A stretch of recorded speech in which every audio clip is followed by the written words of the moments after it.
السلام عليكم ورحمة الله تعالى وبركاته. هورا ayaynu sameynay mowduucan muuqaalkeena maantana waa qaybtii labaad ee mowduucaas sida ay sameeyaan qaar ka mid ah dadka tuugsanaya si ay u soo jiitaan oo ay u maamushaan dareemayaasha dadka oo ayna u helaan lacag ayna mutaysan.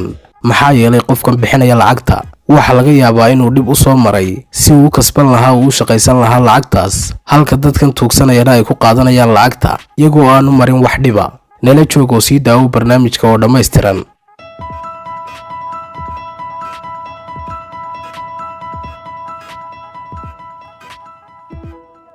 ninkan wuxuu ka dhex dawarsanayay bartamaha wadada markii ay arkeen booliskii wuxuu isku dayay inuu ka baxsado laakiin muu awoodin. booliskiina way qabteen, waxay ku qasbeen booliskii inuu bixiyo surwaalka uu xidhan yahay, waxaana soo baxay surwaal kale uu ku qarinayay lugtiisa si loo moodo in lugtiisu ay go'an tahay. booliskiina ma xidhin ninkan oo way iska sii daayeen.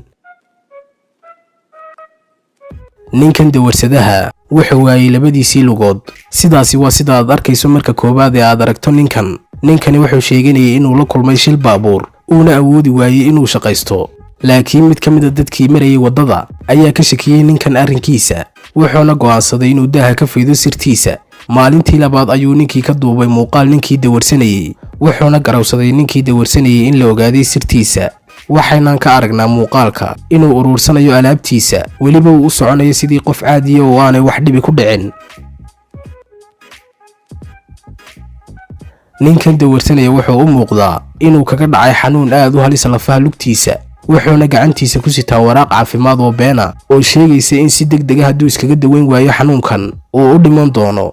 qof ayaa ka shakiyay ninkan arrinkiisa, wuxuuna ka codsaday inuu caadi ka dhigo lugtiisa, laakiin ninkii tuugsanayay wuu diiday. ugu dambayntiina wuxuu go'aansaday ninkan dawarsadaha inuu carro uu ka baxsado meesha, wuxuuna u orday sidii inay si degdeg ah u caafimaaday lugtiisii.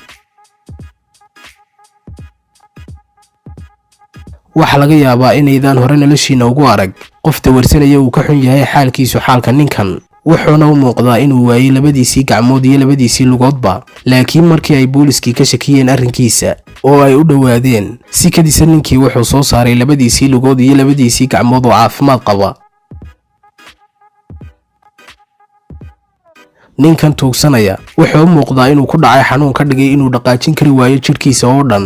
dhab ahaantiina way u hirgashay xaaladiisii oo wuxuu ku soo jiitay dareemayaasha dad badan. waxa ka shakiyay ninkan arrinkiisa ninka iska leh dukaanka uu ka hor dawarsanayay. kadib markii ninkan dawarsanaya uu caqabad ku noqday wadada, dadkiina ay waayeen meel ay ka dhaafaan, wuxuuna go'aansaday ninkii dukaanka lahaa inuu ninkan ka fogeeyo meesha, laakiin bilowgii muu doonayn inuu sirtiisa bannaanka keeno. ninkii dukaanka lahaa ayaa ugu hanjabay inuu la hadli doono booliska haddaanu si degdega uga kicin meeshan. si kadisa ayuu ninkii u istaagay sida in dhammaan xanuunkiisii uu ka caafimaaday.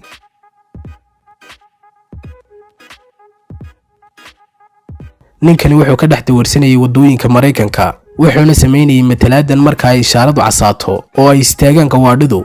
mid ka mid ah darawaliinta kaxaysa gawaadhida xamuulka ayaa gartay inuu been yahay ficilka uu ninkani sameynayo, wuxuuna bilaabay inuu muuqaal ka duubo. markii ninkii tuugsanayay uu ogaaday in laga duubayo muuqaal, wuxuu go'aansaday inuu ka istaago jiliinkan beenta, wuxuuna u socday sida dadka caadiga. laakiin wuxuu yimid ninkii darawalka ahaa ee ka duubayay muuqaalka, wuxuuna ku yidhi, waan mutaystaa in la siiyo lacag haddiiba aan jili karo sidan. wuxuuna siiyey ninkii darawalka ahaa xoogaa lacaga. ninkan dawarsadaha wuxuu ka soo jeedaa gobolka Punjab ee waddanka Hindiya, wuxuuna sheeganayay in yaraantiisii uu ku dhacay xanuun ka dhigay curyaan, wuxuuna sheegay sidoo kale inay ku kalifayso tuugsigan inaanu haysan cid wax siisa, isaguna aanu awoodin inuu shaqaysto. laakiin dadkii ku noolaa xaafadda ayaa ka shakiyay ninkan arrinkiisa, waxayna bilaabeen inay u hanjabaan. ugu dambayntiina wuu istaagay ninkii sidii inaanu wax dhib ahiba ku dhicin. ugu dambayntiina waa inaynu ogaanaa in faqrigu uu yahay wax ka jira dunidan. ka hor intaydaan siin qof lacagtiinana waa inaydun ka fikirtaan qofka aad lacagtaada siinayso ma mutaysteen lacagtan. waxaana ka wanaagsan in dadka sida dhabtaa ugu baahan aad siiso cunto uu cuno iyo maryo uu xidho intaaad siin lahayd lacag. intaasi ayaan idiin soo gudbinay maanta daawadayaal. haddii uu ku qanciyey muuqaalku like saar, haddii aad ku cusub tahayna channelka Ogaal Cusub subscribe saar una share garee asxaabtaada.